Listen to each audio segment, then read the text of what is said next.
061, first win in the first round to top the league. You are listening at novelfull.audio. Nice steal.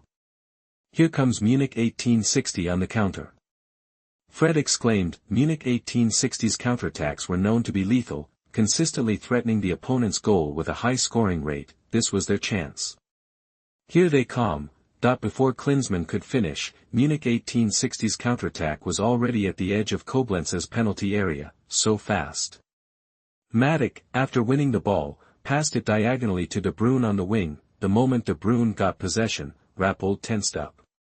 He paced the sideline, yelling, "Stop him! Shut him down!" Rappold had done his homework on Munich 1860 and knew that their most dangerous attacks originated with the young Belgian.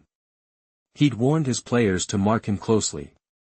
Now, seeing De Bruyne with the ball made him sweat. A Koblenz defender immediately charged at De Bruyne, reacting quickly, but De Bruyne was quicker. Just as the defender closed in, De Bruyne curled a pass with the outside of his left foot. The ball zipped past the defender and found Costa, who was dropping back to receive the pass. Koblenz's centre-back, Morak, instantly pressured Costa, preventing him from turning. Costa didn't even try to turn. Instead, he flicked the ball behind him with his heel, sending it past the onrushing Morak. Lot, who was making a run across the box, shook off Mavrij and hit a volley.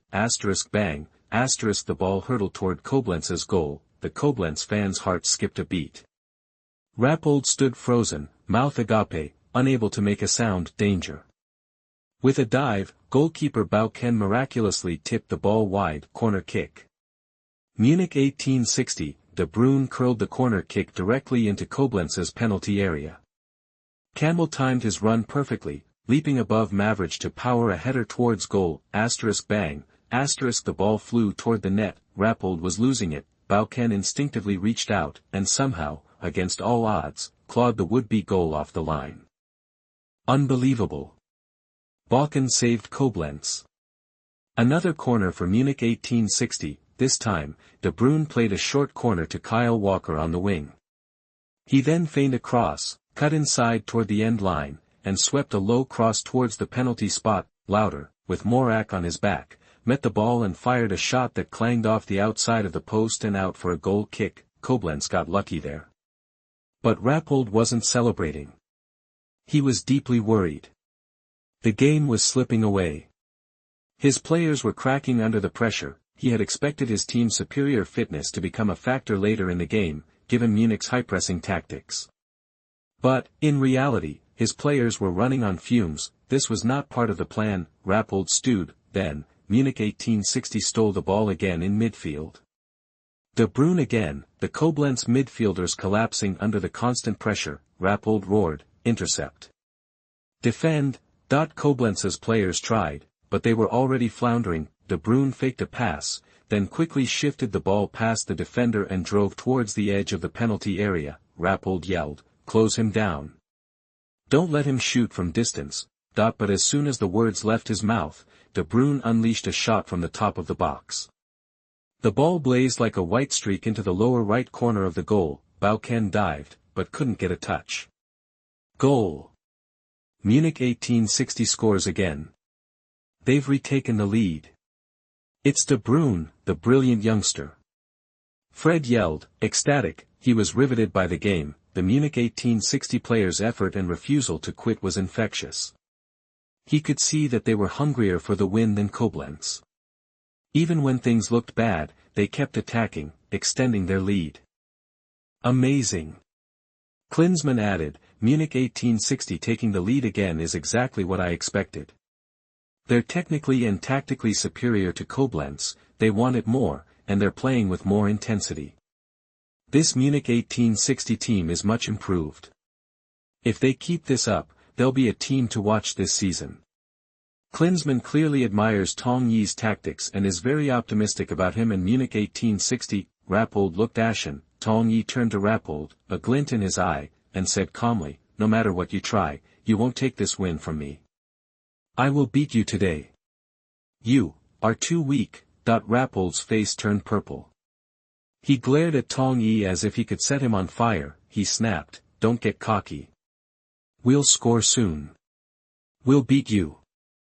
I won't lose to some Chinese guy. He spun around and charged to the sideline, where he frantically urged his players to attack, to score quickly, to turn the game around. The Koblenz players nodded, gritting their teeth, but on the field, they were still under siege from Munich 1860, the relentless pressure made it nearly impossible to move the ball forward. They were giving it their all, but their bodies weren't cooperating. The Koblenz players were feeling the physical and mental strain. That's why they were fading so quickly. They were trying hard, but the results were disappointing. This was when the Munich 1860 players' fitness began to shine. Finally, they were reaping the rewards of their grueling pre-season training. In their hearts, they silently thanked Tong Yi. Although the Munich 1860 players were also tired, they could keep going. More importantly, they could see that their opponents were in worse shape. So, they found a new burst of energy and attacked with even more ferocity, piling on the pressure. Koblenz was pinned back in their own half, barely able to get a breather. They had almost no chance of scoring. Rappold was furious, barking orders from the sideline, but it was having little effect. He realized he was powerless to change the course of the game. He knew they were in trouble. The thought of Tong Yi's smug face as Munich 1860 celebrated the win filled him with rage, but he was helpless. Even substituting players didn't ease the pressure on the field. The momentum has completely shifted to Munich 1860. As long as they don't make a catastrophic mistake, they'll win this game, Klinsmann said. Tong Yi clearly agreed. He urged his players to keep pressing, but reminded them to stay focused and avoid mistakes. They nodded, taking his words to heart. They kept pushing forward, and suddenly, in the Koblenz half, Costa dispossessed centre-back Morak. Rappold threw his hands up in despair. How could he make a mistake in that position? He practically gifted them a goal. The Koblenz fans screamed in horror. This was bad. Costa, after stealing the ball, feigned a shot and then passed to Lott, who took a shot and swept the ball to the far corner. Just as the ball was about to cross the line, Bao Ken, at full stretch, managed to get a hand to it. The Koblenz fans erupted in relief, but their joy was short-lived. The ball rebounded straight to Costa. He wasted no time, slotting the ball into the empty net. 4-2. Munich 1860 extended their lead. Tong Yi, delighted, walked over to Rappold, chuckled, and said, "So. Do you believe it now? Our team beating you is like taking candy from a baby." It was a sure thing. Rappold looked defeated, his eyes bloodshot. He glared at Tong Yi, wishing he could strangle the irritating upstart. Wow, in this game, we saw the resilience of 1860 people in Munich. We have more reason to believe that they can reach the top of the Bundesliga. Anyway, I believe in them. I believe in Tong Yi. Klinsmann said so. The Munich 1860 players didn't disappoint Klinsmann. Late in the game, they scored again. Centre-back Campbell rose high to head in their fifth goal. In the end, Munich 1860 triumphed over Koblenz with a 5-2 victory on their home ground, winning their first Bundesliga game of the season and temporarily taking the top spot in the league. 062, if you want to defeat them, you must first face them. You are listening at NovelsThe. The score, 5-2. That score was like a punch to the gut for Rappold. He was shaking, fists clenched, eyes bloodshot. Okay, this was just a regular league game. Losing like this wouldn't normally be a big deal, but he'd lost to that damn Chinese pretty boy. Unacceptable. He'd been so cocky and confident before the game. Now what? His pride wouldn't let him swallow this defeat. How could he, Rappold, lose to some guy who'd slept his way to the top? No way. Except it had happened, and that's exactly why he was losing it. Nobody with any self-respect would take a beating like this, especially not from someone they looked down on. He was livid. He didn't just hate Tong Yi, he hated himself for choking, for not pulling out the win. Just then, the Chinese dude he'd been dissing walked over to him, hand extended. Rappold just stared, then scoffed, slapped Tong Yi's hand away, and snarled, "What's this? You here to rub it in?" Tong Yi just looked at him, totally calm. "Relax, dude. You're not that important. I was just being a good host. If you want to take it as an insult, whatever. Peace out." Tong Yi turned on his heel and left, leaving Rappold speechless. Rappold stood there, face going from red to white to blue, green to purple, a total mess. He was so furious, he felt like his skin was crawling, that soft-handed jerk. Tong Yi's indifference pissed him off more than any taunt could. It was like Tong Yi didn't even see him as a threat, just some insignificant scrub. He was ready to explode. Rappold's eyes bulged as he glared at Tong Yi's back. He was holding his breath, chest tight, practically about to have a heart attack. Damn you. I'll get you next time. You're gonna pay, big time. Rappold seethed, then whirled around and kicked a water bottle, sending it flying. Water splashed everywhere, soaking the ref. Click, click, click. The media went nuts, snapping photos of the meltdown. Cousinart rushed over, grabbing Rappold's arm. Dude, chill. The press is all over you. You want to be front-page news after this? Rappold glanced around, saw the cameras, and finally got a grip. He forced himself to calm down. I know what I'm doing. But he was burning inside. He'd make Tong Yi regret this. He'd get his revenge, 10 times over. The game's over. Munich 1860 shocks Koblenz with a 5-2 victory in their Bundesliga opener. What a way to start the season. Nobody saw that coming. But hey, maybe 1860 earned it. They looked strong out there. Fred said. Jürgen, your take. Klinsmann jumped in. Yeah, I think people need to drop the stereotypes about Munich 1860. Their coach, Tong Yi, is Chinese, and yeah, maybe his girlfriend helped him get the job. But you gotta give the guy credit. Since he took over, Munich 1860 has completely transformed. Anyone still saying he's a joke is just being ridiculous. Fred nodded, agreeing. Klinsmann went on. Some people might say it's just the first game, and I'm already singing Tong Yi's praises. That I'm getting paid for this? Sure, it's early. But Munich 1860 came out with a whole new game plan. You could tell they were well coached. He's got talent, plain and simple. And nobody can argue that away. He paused. Let's not talk about the score or the tactics. Time will tell on that front. Can't change your minds right now anyway. Let's just look at the young talent Tong Yi brought in after taking over Munich 1860. The guy's got an eye for potential, no doubt about it. Fred chimed in. Absolutely. This pretty boy Tong Yi definitely knows talent when he sees it. In just these couple of games, like 3 or 4 young guys have broken out for Munich 1860. That's all Tong Yi. You can't take that away from him. The Munich 1860 fans who were still hanging around the stadium started to think. Klinsmann had a point. These young players alone proved that Tong Yi was something special, that the team hadn't wasted their money on him. Maybe they were being too harsh with their criticisms, Klinsmann added. Forget De Bruyne and Griezmann, who killed it in the last game. Let's talk about Diego Costa. Hat-trick in this game.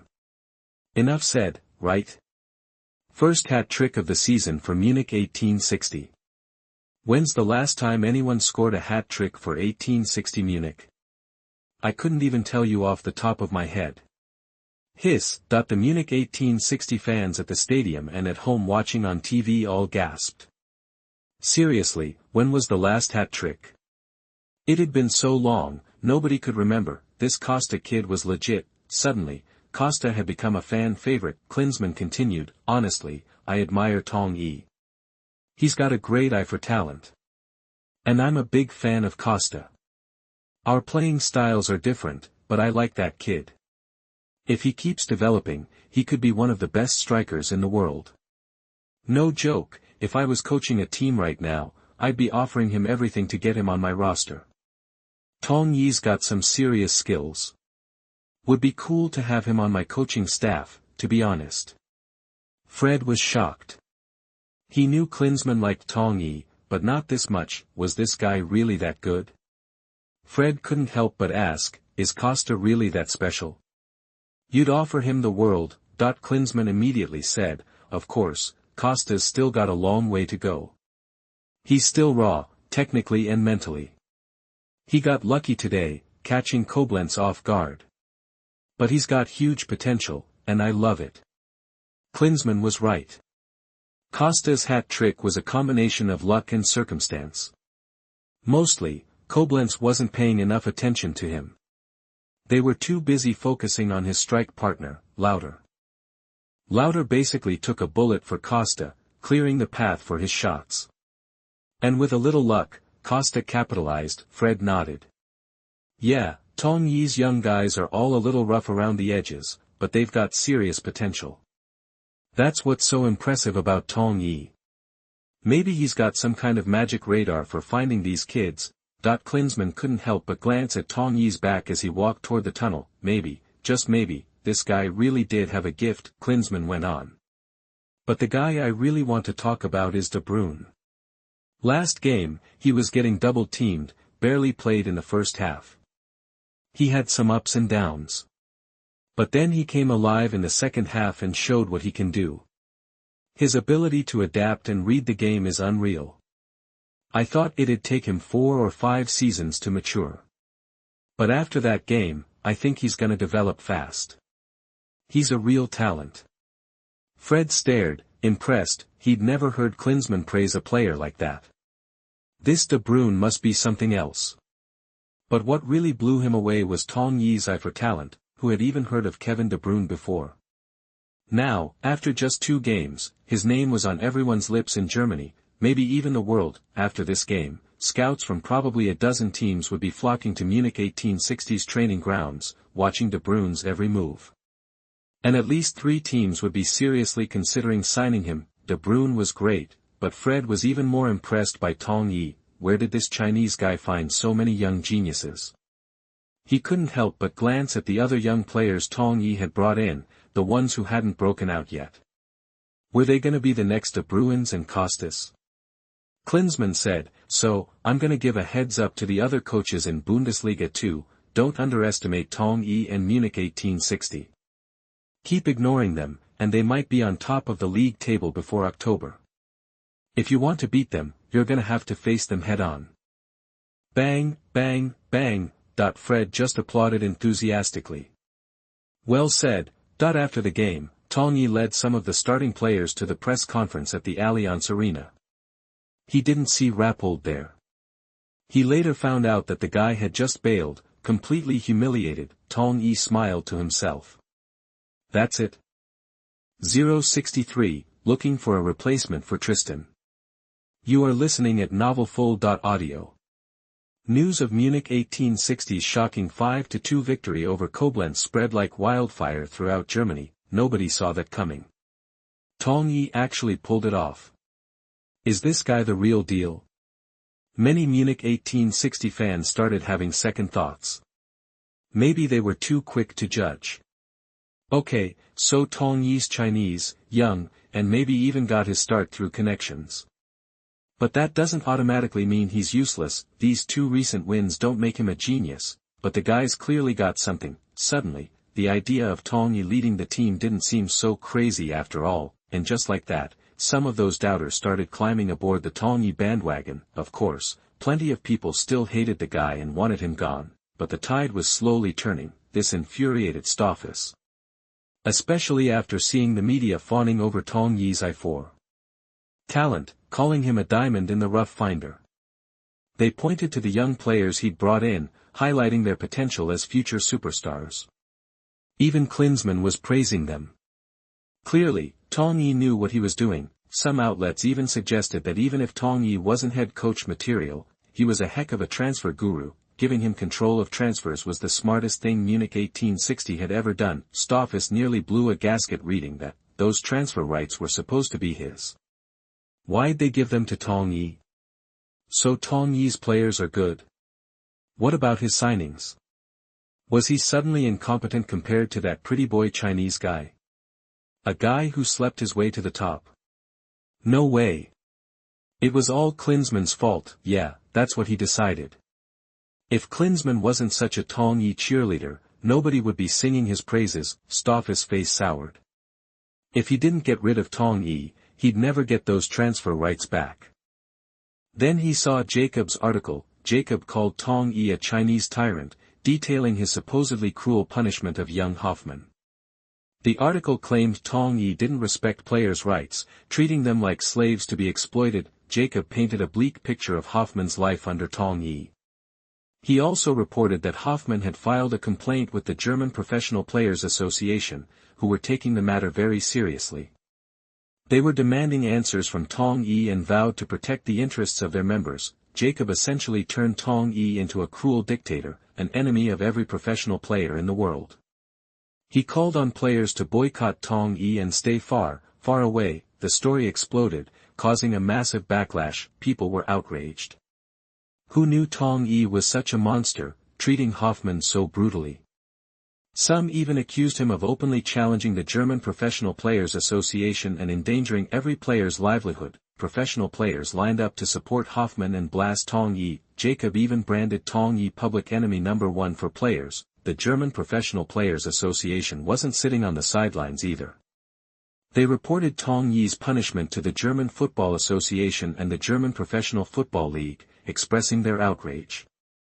They demanded sanctions against Tong Yi for the good of German soccer. After all, players were the bedrock of the sport. If players' rights and dignity weren't protected, who would want to become a professional? And without players, what would become of the leagues? Tong Yi was undermining the very foundation of professional soccer and needed to be stopped. The association even hoped the German Football Association and the German Professional Football League would fine Tong Yi, revoke his coaching license, and kick him out of Germany altogether. Plenty of players rallied behind the association, pressuring the German Football Association and the German Professional Football League to act. Retired players also chimed in, supporting the current generation and calling for Tong Yi's head. Of course, plenty of fans and media outlets jumped on the bandwagon, demanding harsh punishment for the out-of-touch coach. Stecrus couldn't be happier. He could practically taste victory, seeing Tong Yi getting the boot. Who knew Tong Yi could be so stupid? He poked the bear, messing with players' livelihoods and making enemies of everyone in the sport. He was practically asking for it. The German Football Association and the German Professional Football League announced they'd investigate the matter ASAP and issue a statement soon. Needless to say, Tong Yi was feeling the heat. Baker had a talk with him about it. Tong Yi reassured her that everything was fine, and Baker seemed relieved. But Stecrus just scoffed, convinced Tong Yi was putting on a brave face. He was a goner. Winkler put down the newspaper, looking at Tong Yi with concern. He thought Tong Yi was too young, too reckless. Why jeopardize his career over a kid like Hoffman? Honestly, after working with him, Winkler had come to respect Tong Yi. The guy had talent and potential. Maybe he could lead Munich 1860 to the Bundesliga. He didn't want to see Tong Yi get fired or punished. That's why the news rattled him. He said, "David, maybe we should lift Hoffman's punishment. This is getting out of hand, and it's making you look bad." The story was eclipsing Tong Yi's talent scouting and the Koblenz victory. Somebody was deliberately fanning the flames. If things kept escalating, Tong Yi was in serious trouble. Tong Yi glanced at the paper, smirked, and said, "It's fine. They're just making noise. Don't worry about it. We need to focus on the team. That's what matters." Winkler shook his head and sighed. He thought Tong Yi was being naive. This was a huge deal. If Tong Yi got fired, would the players even bother training and playing hard? Winkler insisted, "David, you need to think this through." Tong Yi shook his head. "Relax, nothing's going to happen." He immediately changed the subject. "Any word from Michael? What's the situation with Tristan?" Bruns had been in Spain for almost a week trying to sign Tristan. What was taking so long? Winkler said, "We're in contact with Michael. The Tristan deal isn't going smoothly. We were too late. He's already in talks with Addis, and it sounds like they're close to a deal." Tong Yi frowned. Too slow again. He really wanted Tristan.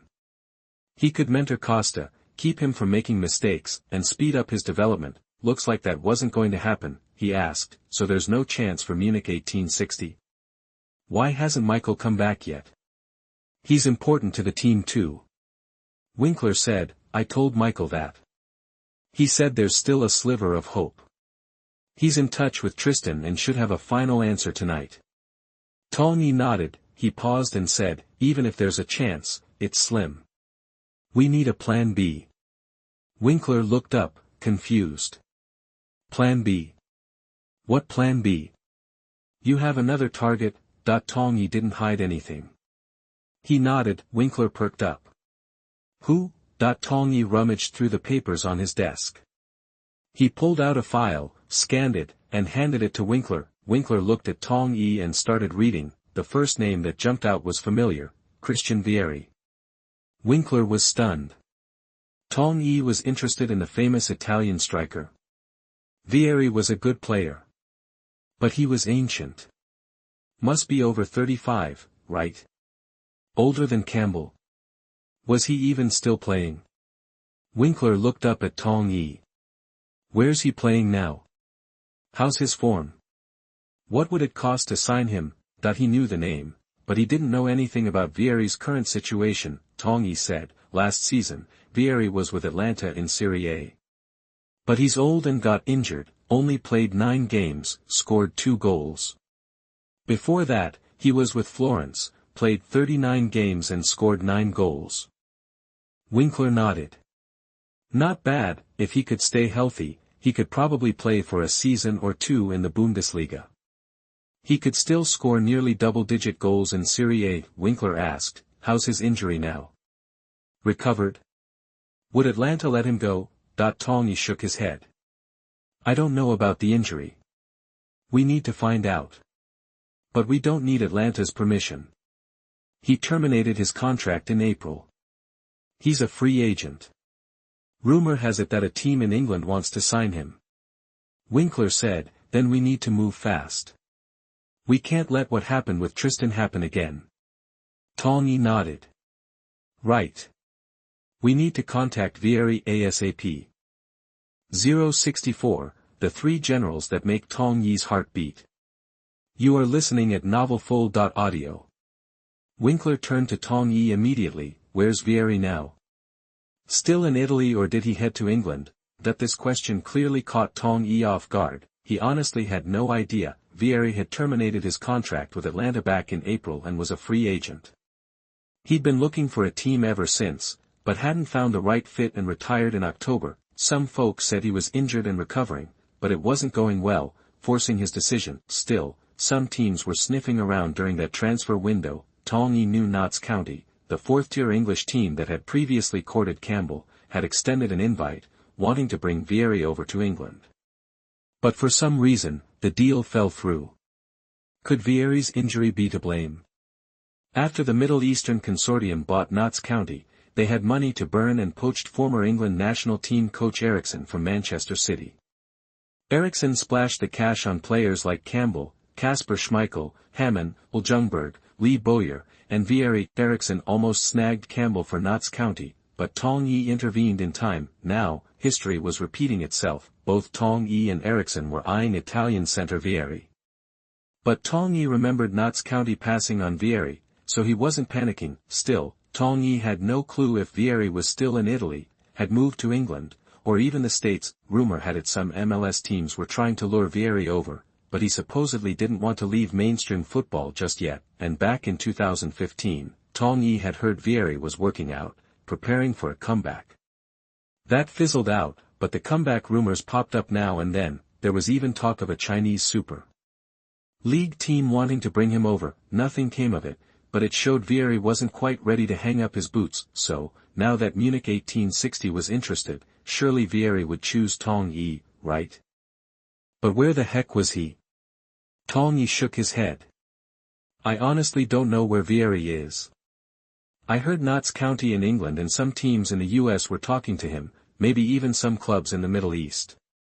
Your guess is as good as mine. Winkler frowned. This complicated things. Then Campbell chimed in. I heard from Kasper a couple of days ago that Vieri's at Notts County. Eriksson seems really keen on signing him. Tong Yi swiveled to Campbell. You're still in touch with Kasper? Campbell nodded. Yeah, he's been complaining to me. Says things aren't as rosy as they look at the club. He regrets going to Notts County and wasting a year in League Two. Tong Yi remembered the Middle Eastern consortium at Notts County falling apart quickly. After just one season, they ran into financial trouble and had to sell the team. Schmeichel only stuck around for one season before moving to Leeds United. He signed a 2-year contract with Leeds, but after just one season, he jumped ship to Leicester City, where he became a Premier League champion goalkeeper. Tong Yi nodded. I knew he shouldn't have gone to League Two. It won't help him develop. It's just a waste of time. Campbell nodded in agreement. Then why didn't you try to sign him in the first place? Schmeichel was definitely a goalkeeper Tong Yi admired and had considered signing. He'd had 3 options for goalkeeper at the time. First, there was his current goalie, De Gea, then Schmeichel, and finally Joe Hart. Schmeichel was stuck on the bench at Manchester City. Even Joe Hart couldn't crack the starting lineup. Manchester City didn't trust the youngsters and brought in Given from Newcastle United. Schmeichel saw no future there, so he wanted out. Manchester City wanted to loan him out again, but Schmeichel refused because he knew he'd never break through at the club. Given was in his prime, and Joe Hart was waiting in the wings. Why would he stay a substitute? When Eriksson moved to Notts County, he immediately contacted Schmeichel. Tong Yi could have made a move then. After all, Munich 1860 was a second-tier German team, while Notts County was a fourth-tier English team. The level difference was significant. Schmeichel should have chosen Munich 1860 for better training opportunities, but Tong Yi didn't act. Schmeichel's transfer fee was around £1.5 million, plus £1 million in annual salary. It was too much for Munich 1860 to afford, so Tong Yi passed. Joe Hart's situation was different. Manchester City didn't want to sell Hart, who they saw as Given's eventual replacement. They were only willing to loan him out. Their plan was to loan Hart out for 3 or 4 years. Given could play at a high level for that long, and then Hart would return as the starter. With Given as backup, it was a decent plan. If Hart was available for 2 or 3 years, Tong Yi might have been interested. Free for 2 or 3 years? Sure, but Tong Yi remembered Hart only being loaned to Birmingham for 1 season. He played so well there, setting a record of 9 consecutive wins and 12 unbeaten games in the Premier League. He was one of the league's best goalkeepers that year. Given got hurt towards the end of the season, and Manchester City recalled Hart, making him their starter. Given was benched for a season before leaving, so, if Tong Yi had loaned Hart, it would only have been for 1 season, then he'd have to find a new goalkeeper and deal with the adjustment, which was a waste of time. That's why he settled on De Gea. If he'd had the money, Tong Yi might have fought Eriksson for Schmeichel. Tong Yi admitted, why else? We were broke. Kasper's transfer fee was £1.5 million, plus £1 million in annual salary. It was too expensive, and I liked David more. Campbell nodded, understanding. Tong Yi ignored Campbell and turned to Winkler. Since Vieri's in Notts County, I need you to take a trip there. Winkler agreed instantly. No problem.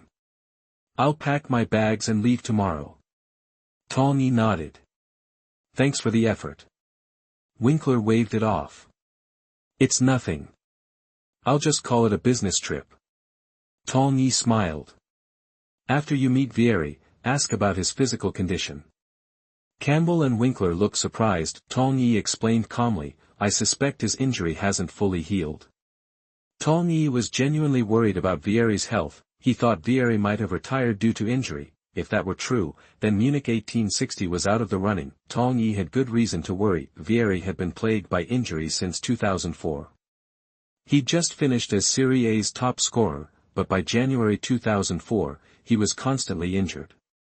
His playing time dropped sharply, but he still managed 13 goals in 22 games. In the 2004-2005 season, Vieri played 36 times for Inter Milan and scored 17 goals. But his injuries became more frequent. In 2005, he had a falling out with the coach, Mancini, and left Inter Milan for their arch-rival AC Milan. He got injured right after joining Milan. He only played 14 games in a season and scored just 2 goals. His form took a nosedive. After that, he changed teams almost every year. His form improved briefly in the 2007-2008 season, playing 39 games for Florence and scoring 9 goals. Last season, he left Florence and returned to Atlanta, where injuries struck again. leading to the termination of his contract. After leaving Inter Milan, Vieri's career had clearly entered its twilight. He was injured way too often. These weren't new injuries, but recurring old ones. Vieri's current situation likely wasn't great. Maybe his retirement really was injury-related. That's why Tong Yi was hesitant about signing Vieri and why he considered Tristan first, with Vieri as a backup plan. Hearing Tong Yi's concerns, Winkler said seriously, "Boss, don't worry. I'll get to the bottom of this." 065, Germany recommends Stecrus. You are listening at NovelFull.audio. Winkler slipped away quietly. Tong Yi glanced at Campbell beside him, then asked, "How's Felipe doing lately?" Campbell looked blank for a second. "Who?" Tong Yi rolled his eyes. "Who do you think?" "Your apprentice." Campbell's face lit up. "He's been in great spirits. If his injury heals up fast, I bet he'll be back in no time." Tong Yi nodded, pleased. He turned to Daphne, who was sucking on a lollipop. "How's the injury looking? How long until he's back on the field?" Daphne paused, savoring the sweetness. "Senderos is recovering nicely from the old injury. If everything goes smoothly, he should be 100% in about a month." Campbell nodded, clearly happy with the news. Tong Yi nodded too, then looked at Campbell. "I might need you to put in some extra work during this time. You'll have to ease him back into the team's defensive schemes." Campbell was quick to respond. "Don't worry, Felipe's a quick study. Even though he hasn't been training with the team, he's been watching and learning. He's already got a good grasp of our tactics. A couple of drills and he'll be right back in the thick of things, then I can take a step back." Tong Yi turned, a grin spreading across his face. "Really? You sure you're ready to give up the field?" Campbell seemed a bit flustered under Tong Yi's gaze. He chuckled. "You got me. I'm not ready to hang up my boots just yet. I reckon I've got 2 or 3 good years left in me." Tong Yi nodded, satisfied. "That's the spirit. I'm counting on you. You've got at least another year in you, easy. This team needs you." Campbell paused, considering.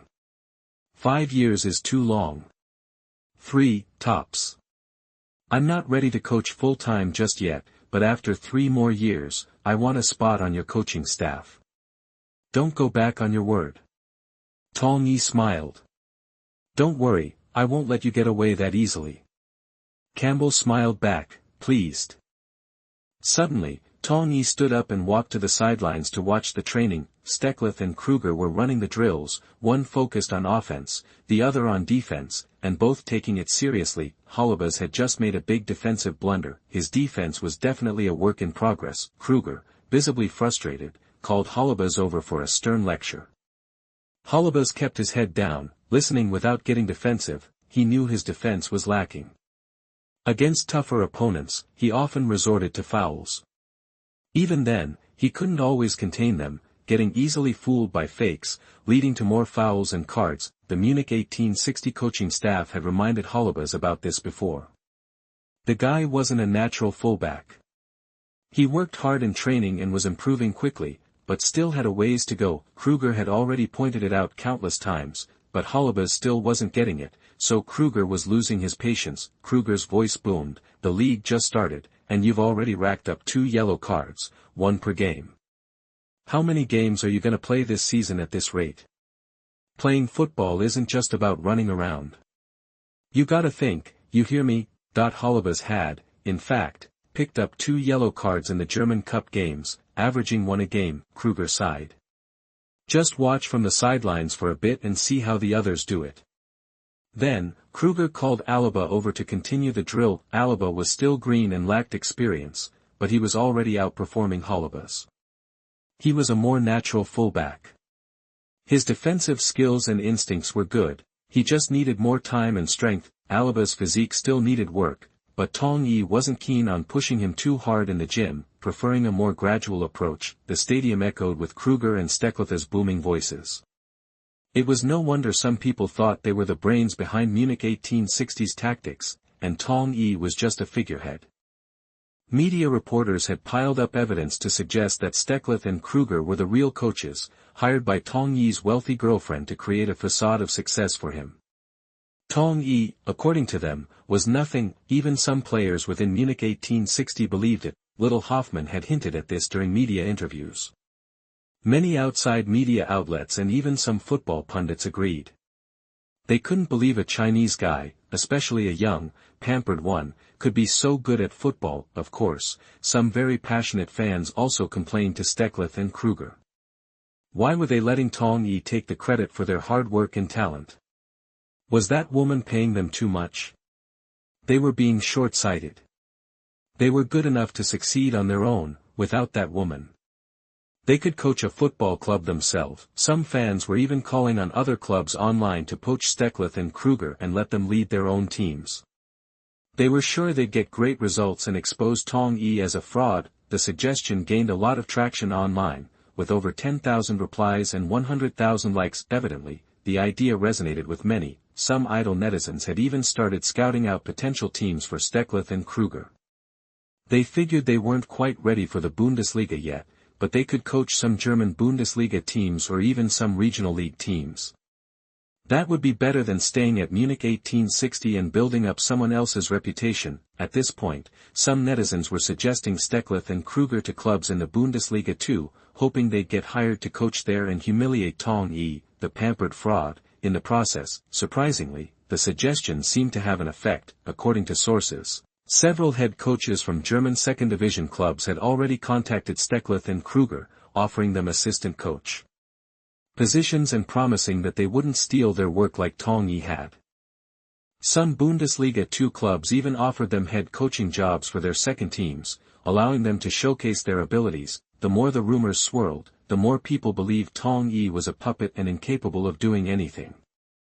Munich 1860's success was entirely due to Stecrus and Kruger, and had nothing to do with Tong Yi. Media reporters even circulated photos and videos of Stecrus and Kruger running training sessions, reinforcing the narrative that they were the true masterminds behind Munich 1860, not Tong Yi, the lightweight. They claimed that Tong Yi would just show up to practice, stand on the sidelines eating green dates, and occasionally wander onto the field, pretending to give instructions just for show. In their view, Tong Yi was clueless. Photos and videos of Tong Yi standing on the sidelines, munching on green dates, started popping up frequently in media reports and online. This seemed to confirm their suspicions that Tong Yi was a figurehead, and Stecrus and Kruger were the ones who deserved the credit. Some Munich 1860 fans had even flooded the team's website, demanding that Tong Yi be fired and replaced with Stecrus and Kruger. Only then could Munich 1860 be truly saved. At that point, Tong Yi was facing a storm of criticism and fan discontent. The German Professional Players Union even issued a statement, publicly accusing Tong Yi of disrespecting professional players and undermining the foundations of the sport. They demanded an apology from Tong Yi to Hoffmann and the union. The pressure was mounting. To be honest, Tong Yi's reputation was in the gutter. He'd thought 2 consecutive wins would change things, but the situation was still grim. Those who opposed him from the start were doubling down, using every trick in the book to take him down. Tong Yi frowned, realizing it would take time to turn things around. He needed to lead Munich 1860 to the top of the Bundesliga by the end of September, fulfilling the March agreement. Only then would he change their minds and silence the critics. Kruger had stepped up to defend Tong Yi, but the nosy reporters and fans didn't buy it. "Mr. Kruger, if you're being held against your will, just blink," they shouted. Kruger had heard it all before and was at a loss for words. Didn't these people have any common sense? Why couldn't they understand no matter what he said? They were clearly being deliberately obtuse. Tong Yi had repeatedly told Kruger and Stecrus not to get too worked up about it. There was no reasoning with these people. They wouldn't listen. They were better off focusing on training and improving the team. Now that the Bundesliga season was underway, the games were coming thick and fast, and the players needed to stay in top form. That was where Stecrus and Kruger came in. They both shrugged it off and went back to leading the team, preparing for the next game. Tong Yi and the team were gearing up for the second round of the Bundesliga, an away game against Rostock. It was Tong Yi's first away game as Munich 1860's head coach, and he was taking it seriously, preparing diligently for the challenge. 066, the relegation battle starts now. You are listening at NovelsThe. Rostock, the biggest city in Mecklenburg-Vorpommern in northern Germany, isn't that large, with only about 200,000 residents. Being on the Baltic Sea, their shipbuilding and shipping industries are pretty advanced. It's a haul from Munich, almost 410 miles, stretching across Germany, so, when 1,860 Munich fans travel for an away game, they need to head out early. Usually, you'd fly or take the train to Rostock. Flying would be quicker and easier, and less tiring for the players. But with Munich 1860 club facing a serious financial crunch, they're stuck taking the train. First, they go from Munich to Hamburg, then hop on a high-speed train to Rostock. Honestly, it eats up nearly a whole day for Munich 1860. Once they arrive, they need to rest and get ready before training. That's why they're heading to Rostock 2 days in advance for this away game. Looking at the classic Gothic church outside the train window, Tong Yi started to relax. Before leaving, reps from the German Professional Players Union cornered Tong Yi at Munich 1860. They demanded he drop Little Hoffmann's punishment and give him an apology and compensation. They even wanted Tong Yi to publicly admit his mistakes in the media and newspapers and give the German Professional Footballers Union an explanation. Tong Yi was floored. Where did these guys get the nerve to ask for something like that? Seeing Little Hoffmann's smug look, Tong Yi was livid. He told them straight up he was following the rules. Little Hoffmann screwed up and is getting punished. It's an internal matter for Munich 1860 and none of the German Professional Players Union's business. The union rep turned purple and glared at Tong Yi like he wanted to set him on fire. Tong Yi pointed out that he wasn't completely cutting off Hoffmann's salary. He was paying him the average minimum wage in Munich, guaranteeing Little Hoffmann can live. What right did they have to accuse him, Tong Yi? Had he done anything wrong? The German Professional Players Union's lawyer frowned, thinking, if Tong Yi was telling the truth, they really didn't have grounds to give him trouble, but they weren't backing down. The union rep directly accused Tong Yi of picking a fight with professional players all over Germany, even worldwide. Did the members do the right thing? If not, admit your mistake and apologize. Pronto, Tong Yi brushed them off. Right in front of them, he coldly told Little Hoffmann, just do what you're told and warm the bench in the second team.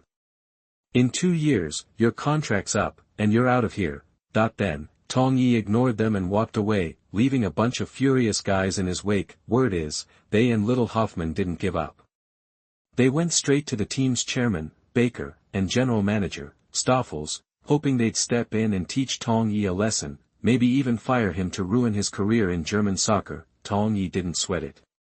He told the Munich 1860 players to pack it up quickly and get on the train to Hamburg to face Rostock on the road. Before leaving, Big Hoffmann tried one more time to plead for Little Hoffmann. Tong Yi calmly said, I won't give a second chance to anyone who's selfish and puts their own interests before the team. Remember that. Don't mess up and then blame me for not warning you. Big Hoffmann's face soured. Tong Yi was really showing him no respect, which made some of the old guard on the team resent him. They thought Tong Yi was making an example to get control of the team. Then, Tong Yi left Big Hoffmann in Munich and didn't bring him along for the away game. That made the old-timers at Munich 1860 even angrier. In their eyes, Big Hoffmann was getting the shaft. They even heard from the goalie coach, Whitman, that from now on, De Gea, the guy Tong Yi brought in, would be the starting goalie, and Jonah would be number 2. Hoffmann would be relegated to third string. Keep in mind, Hoffmann was the team's main goalie last season. The longtime captain, Hoffmann had been playing for 1860 Munich since 1996, a veteran of 13 years. He's practically a living legend. How dare Tong Yi treat him like this? Was he staging a mutiny? The old guard at Munich 1860 had major issues with Tong Yi, and some were even planning to leak the story to show the fans how Tong Yi was treating the team's heroes. They even hoped to overthrow Tong Yi's tyranny. Tong Yi knew these guys had it out for him, but he didn't care. His main focus was leading the team to the top of Bundesliga 2. If he pulled that off, his job as head coach of Munich 1860 would be safe. If he could get Munich 1860 promoted this season, nobody could touch him. So, the team's performance was all that mattered to Tong Yi right now. He'd arrived in Rostock, ready for the second game of the Bundesliga season. Honestly, Rostock's about the same level as Koblenz. Last season, they had the same number of points in Bundesliga 2, 38 each. Rostock ranked higher thanks to their better goal difference, but to be honest, they might not even be stronger than Koblenz. Last season, Rostock only won 8 games in Bundesliga 2, more than only the relegated teams won in Ingolstadt, and the same as relegated Osnabrück.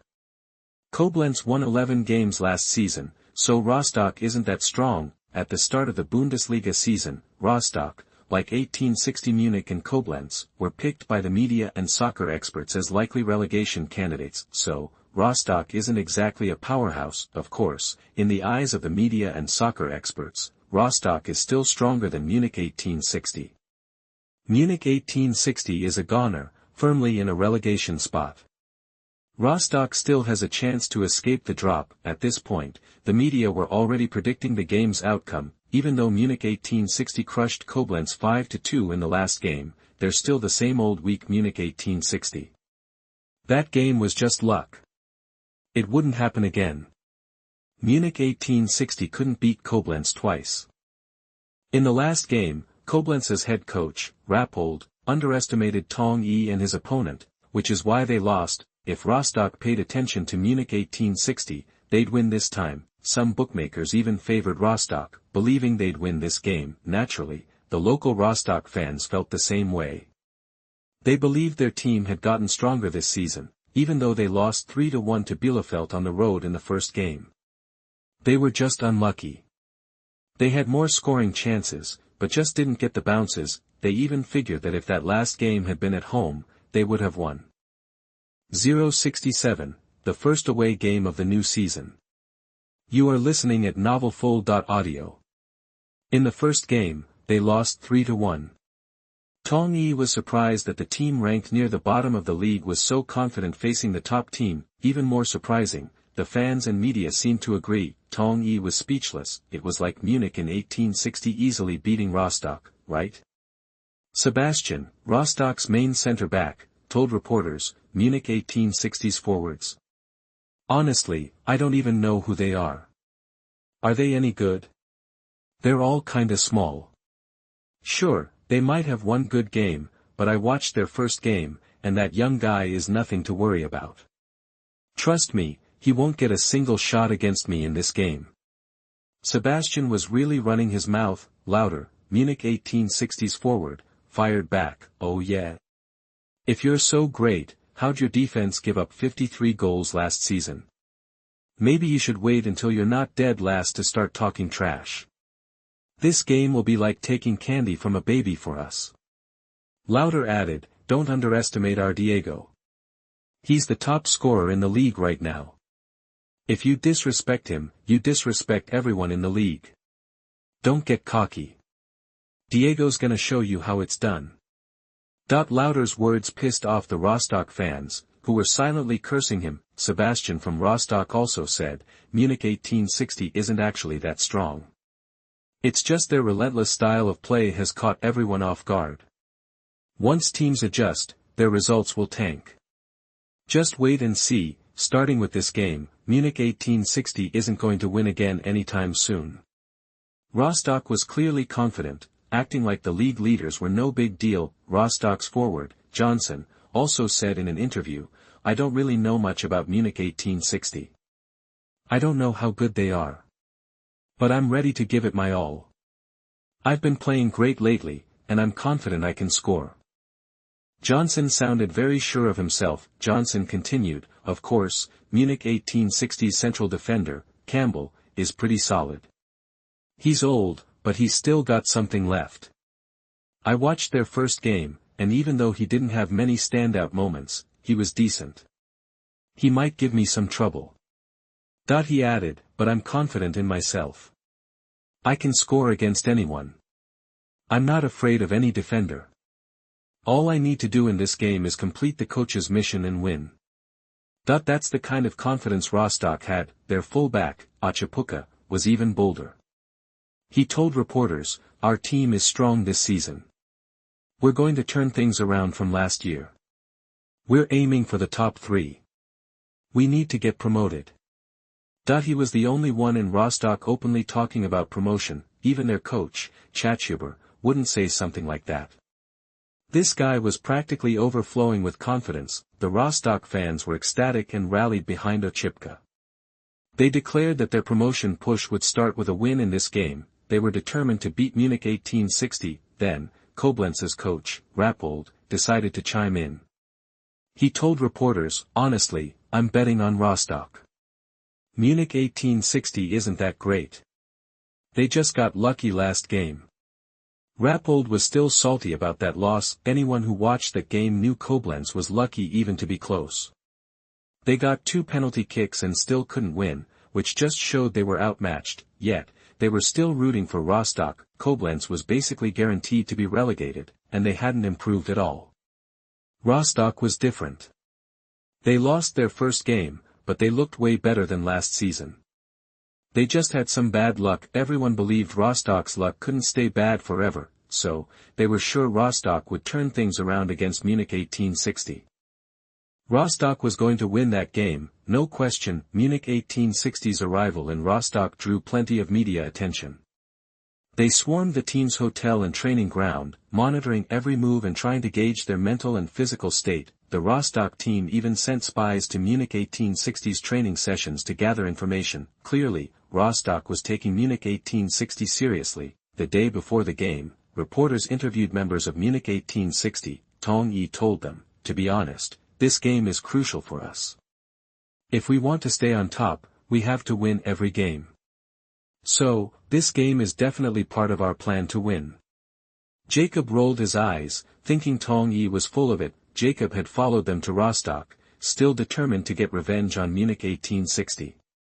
He was there to see them lose, and he was sure Tong Yi would fail. Tong Yi continued, "I don't know that much about Rostock, really. Last season, they finished 13th, with 8 wins, 14 draws, and 12 losses. They scored 52 goals and allowed 53. They finished just 2 points above the relegation zone. And I know they lost 3-1 in their first game this season." The Rostock people looked furious. Tong Yi was being such a pain. He knew every detail about their goals scored and conceded, both home and away. How could he say he didn't understand Rostock? He was such a phony. Tong Yi went on, "Honestly, I watched the tape of their first game, and I don't think they've changed much since last season. In my opinion, they're in trouble this year and a candidate for relegation. If they don't make some adjustments, they won't be as lucky as they were last season, and they'll probably go down." That was Tong Yi's honest opinion, not just some trash talk to undermine Rostock's confidence. Rostock's current roster and performance just weren't good enough to avoid relegation. That's why Tong Yi was so confident. Munich 1860 would win this game, guaranteed. Tong Yi concluded, "I'm very confident about this game. My players are in great shape right now. As long as nothing goes wrong, I believe they're one of the best teams in the league, and very few teams can beat them."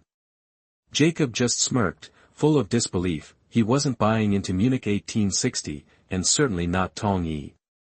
He thought Tong Yi was leading Munich 1860 straight to relegation. Many others thought Tong Yi was crazy. He'd won 1 game and was already acting like this.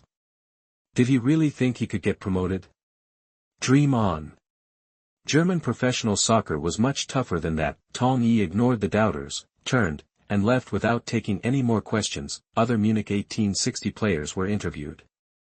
Costa said, "Our team is in a great place right now. We're united, and we have a common goal. We're going to give it our all in every game. We believe in Coach David's tactics. If we stick to them, we have a good shot at getting promoted this season.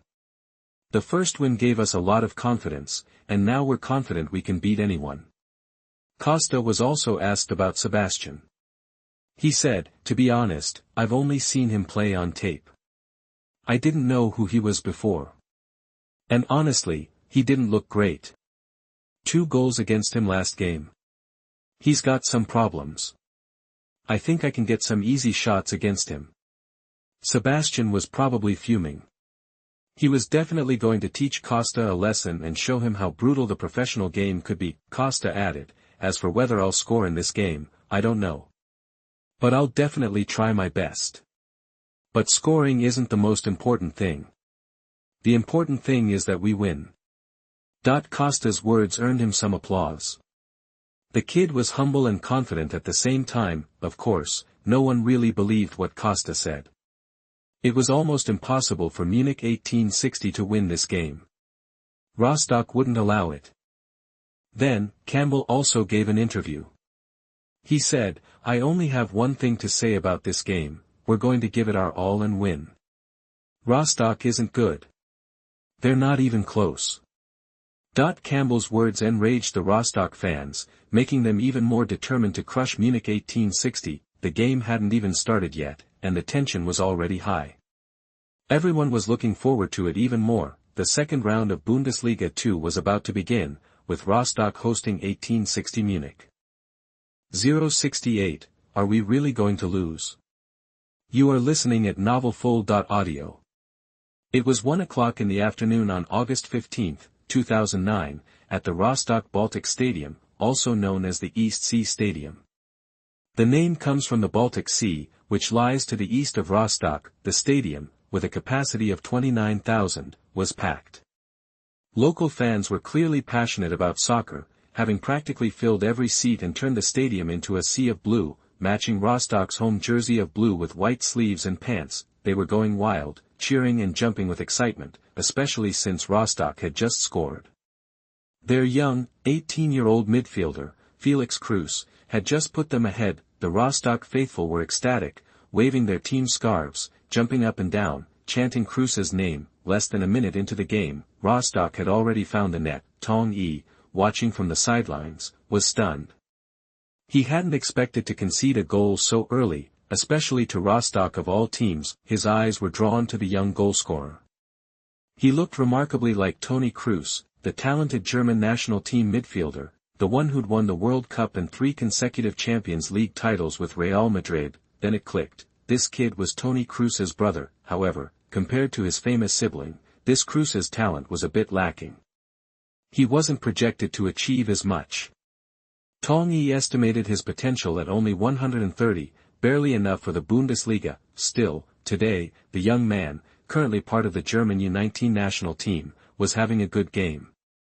He'd scored almost immediately, a lucky goal at that. The referee had barely blown the whistle to start the game when Rostock's midfielder, Tobias Yannick, launched a long ball towards Munich 1860's penalty area. Forward Enrico Nezer challenged Campbell for the header, but Campbell cleared it easily. However, the ball fell to the onrushing Felix Kruse. He unleashed a volley from about 30 yards out, a screamer that flew into the top right corner of the goal. De Gea dived, but the shot was too precise. Even Kruse seemed surprised by his own goal. Zach Huber, the coach, jumped up and pumped his fist on the sidelines. This game was exceeding his expectations, and his pre-game boasting was starting to look justified. Tong Yi felt helpless. It wasn't exactly a clear-cut chance, but they'd still conceded a goal, a stroke of bad luck. But Tong Yi wasn't one to rely on luck as an excuse. He immediately went to the sidelines and yelled, "Move it! What are you doing out there? The game started. Be aggressive. What's our tactic? High pressure. How can you let Kruse have that much space to shoot? Nobody's pressing forward." The Munich 1860 players were at fault. Usually, they wouldn't allow anyone that much space. They'd be all over him, pressing him from every direction, denying him the chance to even think about a shot. Today, however, they were slow to get going, as if they were still asleep. Tong Yi urged, "Wake up and fight. Be proactive and tough." He wasn't trying to tear them down, just reminding them to focus. He still had faith in his team. Rostock wasn't unbeatable, and he was confident his players could equalize soon. After shouting a few words, he returned to his seat. The Rostock fans, seeing this, booed Tong Yi mockingly. "You're down a goal, why are you trying to act cool?" They seemed to jeer. 1-0, Rostock had the lead at home. Immediately after the goal, Rostock parked the bus. Every player retreated into their own half, crowding their penalty area. The fans and media were stunned. Rostock was playing it safe, scoring a goal and immediately going into lockdown defense. Was Munich 1860 really that scary? Was Zach Huber already afraid of Munich 1860? It was clear he sought stability. Rostock couldn't afford to waste any opportunities. Each goal was precious. A 1-0 win would be the perfect result. Tong Yi raised an eyebrow. This presented a real challenge. With so many players packed in front of Rostock's goal, it was difficult for Munich 1860 to penetrate their defense. Despite their increased attacking efforts, they struggled to create real chances. Rostock seemed to be dictating the flow of the game. Tong Yi frowned, walked to the sidelines, and signaled his players to speed up their passing and take more risks. A higher turnover rate was acceptable as long as they created opportunities. The game became intense. It looked like Munich 1860 was laying siege to Rostock's goal, but Rostock wasn't under serious threat. Rostock couldn't counterattack and couldn't threaten Munich 1860's goal. So, the game was stuck, leaving everyone a little perplexed. Rostock's early goal disrupted the normal rhythm of this game, said commentator Fred. Their goal is to hold on to this 1-goal lead until the end, securing a valuable 3 points. However, Munich 1860 clearly doesn't want that to happen. They're actively searching for a way to break through, but their efforts haven't been fruitful. Klinsmann added, breaking down a packed defense is a common problem in soccer. Munich 1860's usual tactic is to press high, win the ball, and launch a quick counterattack. But today, they hardly have those opportunities. Even if they win the ball, they face a wall of defenders. They can't execute those smooth, fast attacks.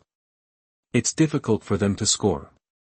On the field, the Munich 1860 players were giving their all, but they weren't getting the desired results. Just now, De Bruyne had received the ball in the attacking third, cut inside, beat 2 defenders, and played a through ball. However, Rostock intercepted it. Even after beating 2 defenders, there were still numerous defenders in front of De Bruyne. He barely had the space to dribble and pass. The forced pass put the ball in the penalty area, but his teammates couldn't reach it. Both Lott and Costa in the penalty area were actively trying to shake off their markers and find space, but it was no use. Rostock's penalty area was simply too crowded. De Bruyne is playing well.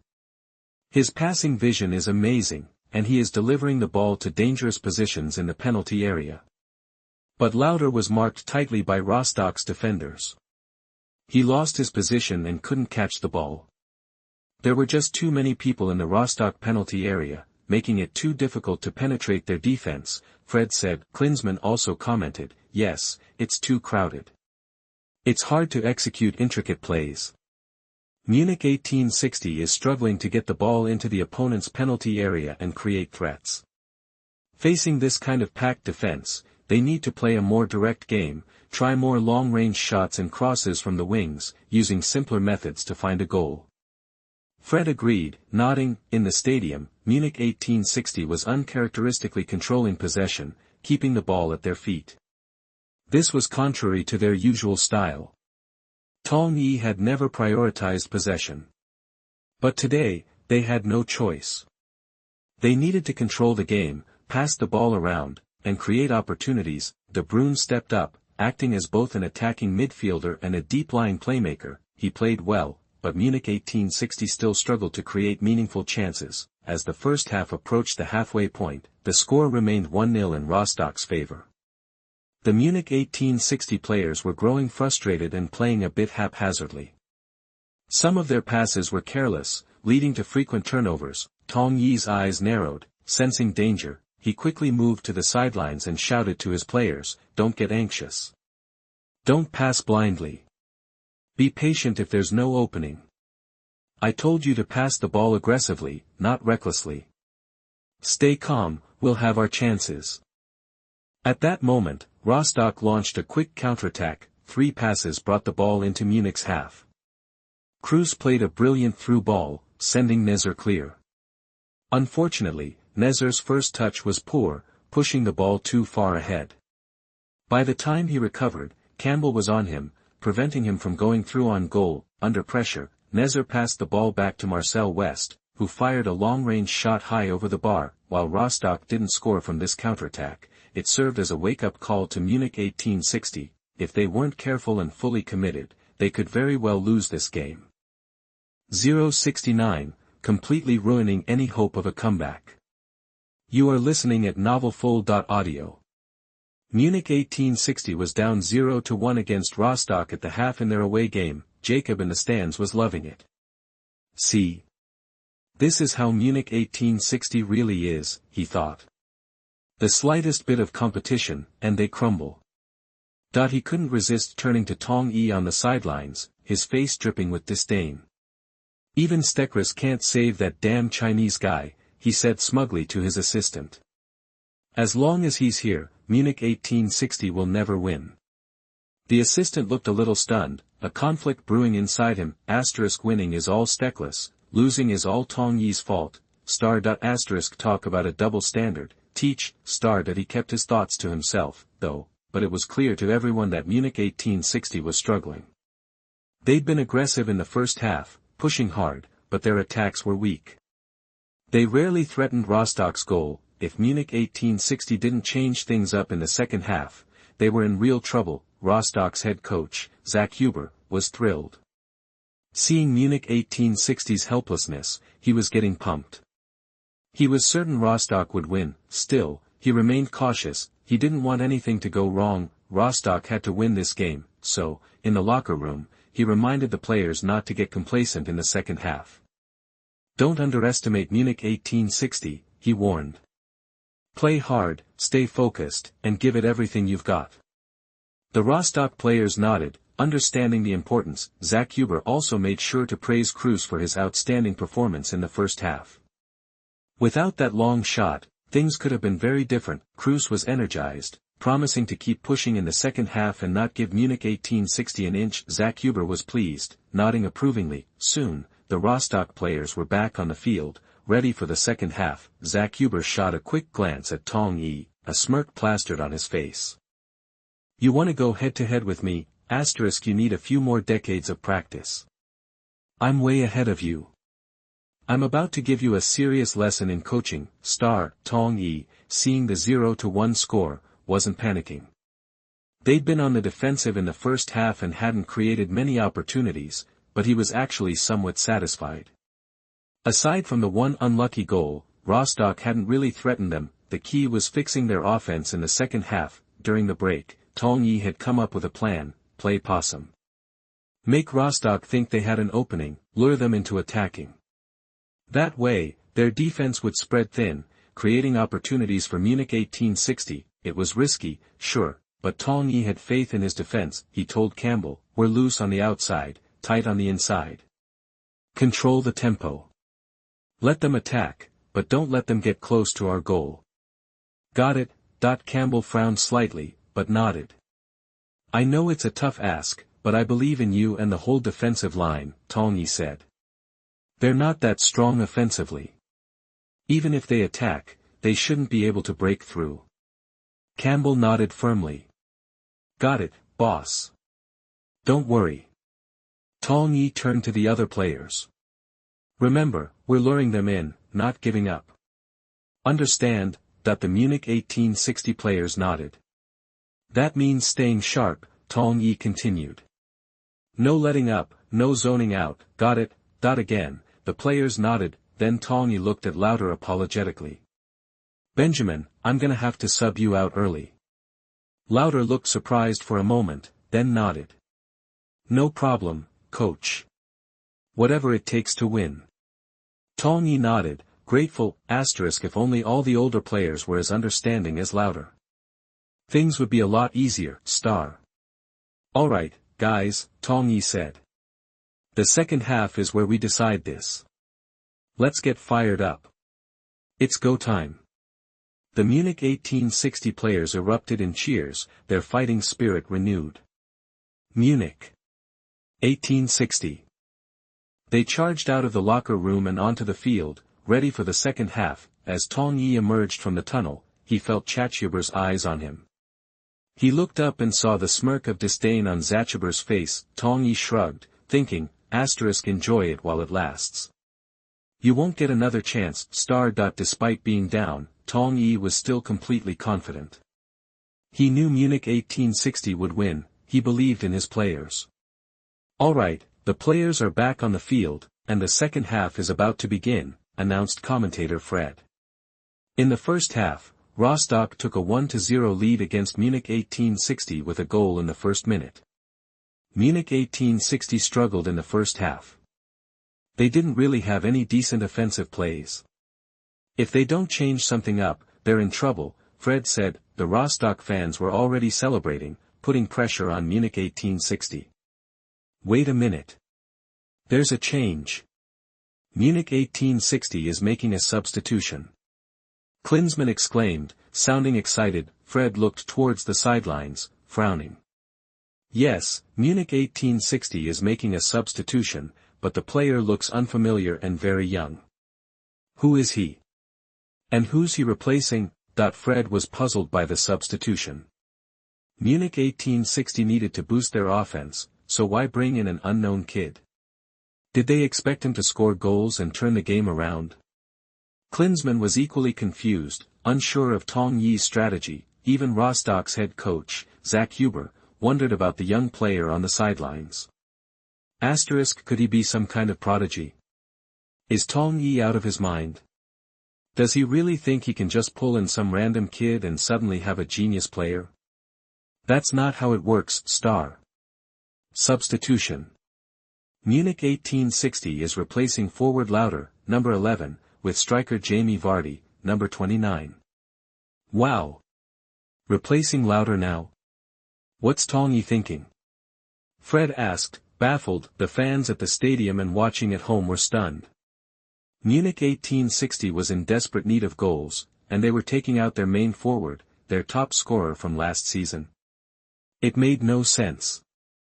The home crowd started laughing and mocking Tong Yi. Jacob raised an eyebrow. He didn't think much of Tong Yi, but he knew he wasn't an idiot.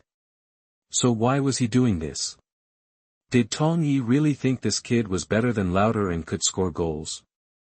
Come on, now, is everyone a genius all of a sudden? Is anyone better than Lauter? Jacob glared at Tong Yi, wanting to see what he was up to. Klinsmann was also bewildered. This forward looks really young. We haven't seen him before. What qualities does he have that caught Tong Yi's eye? Fred got some information from his staff and announced, okay, I'm even more confused now. Vardy is from England. He just turned 22. But here's the kicker, he's never played in a professional league before. He's an amateur who was playing in the 8th tier of English soccer last season. He didn't know what to say. What kind of player was Tong Yi bringing in? Did he seriously think an amateur could change the game? The Rostock fans were now mercilessly ridiculing Tong Yi and Vardy. They were convinced they had this game in the bag. Huber felt the same way. He relaxed and sat back down on the coaching bench. Jacob burst out laughing. You're really something, Tong Yi. Turns out comedy is your specialty. Jacob was completely at ease. He figured Tong Yi was giving up. Rostock was going to win. Klinsmann shook his head. Is Tong Yi seriously trying to use an amateur to turn the game around? Is he underestimating professional soccer that much? Seeing Vardy on the field, the fans at the stadium and on TV thought Munich 1860 was finished. Tong Yi's bizarre move had destroyed their chances of a comeback.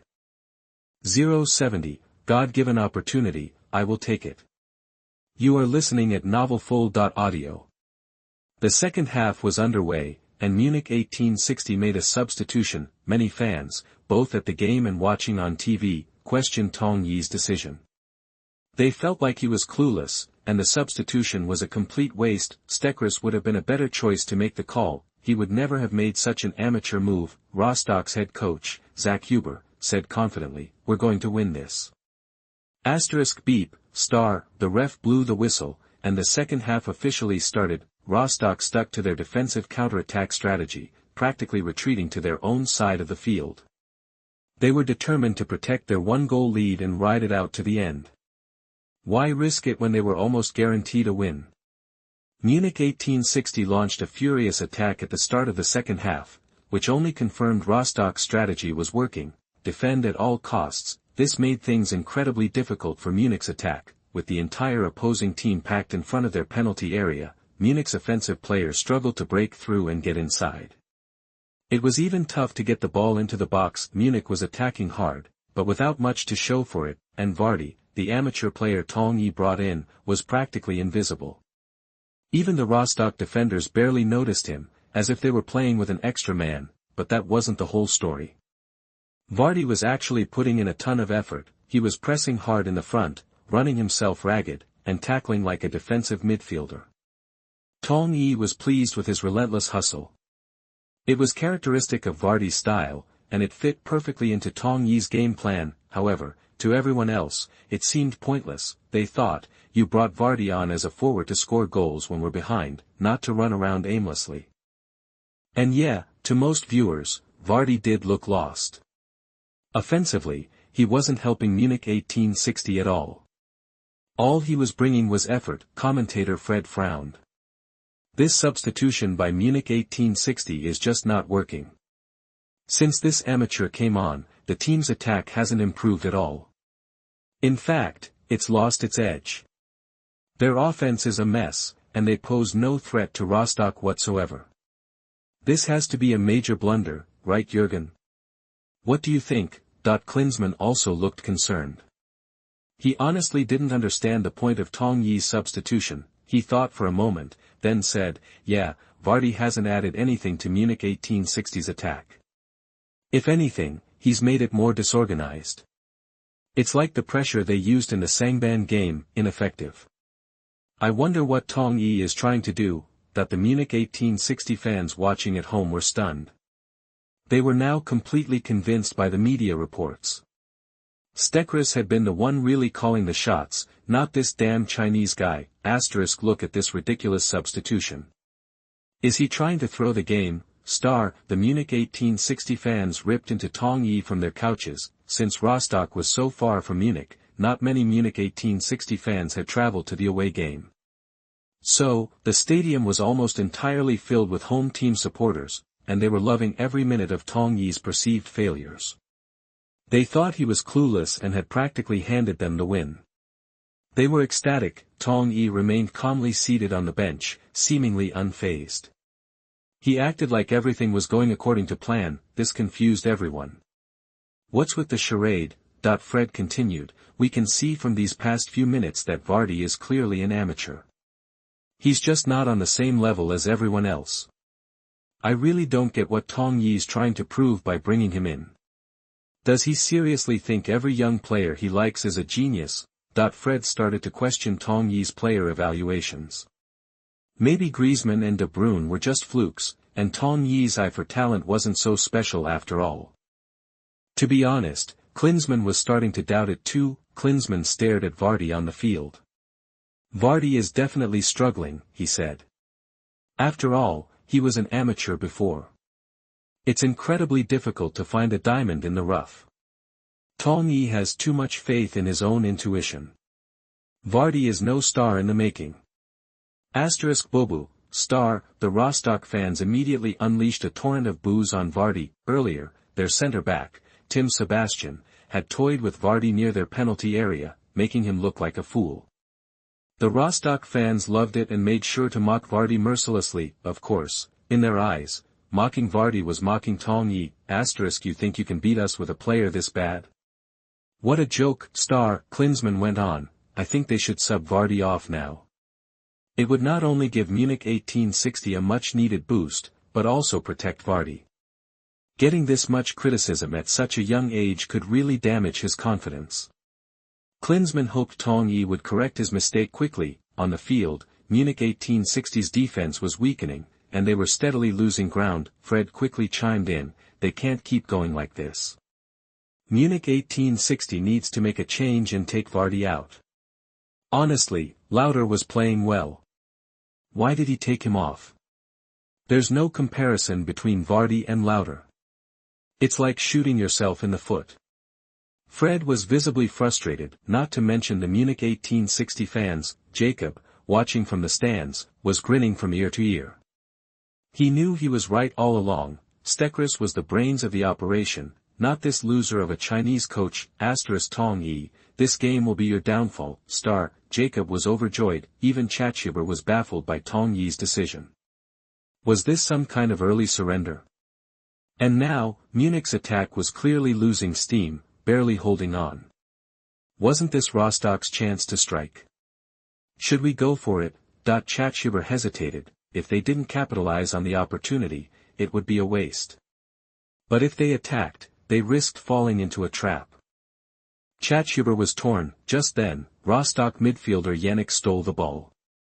Spotting West Germany sprinting forward, he immediately passed the ball to Kruse on the wing. He didn't pass to West Germany. West Germany's run had drawn out several defenders, leaving Kroos wide open. Kroos received the ball and spotted the open space at the far post.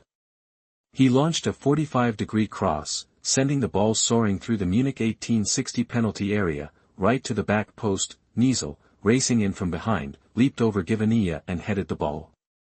A header. What an opportunity.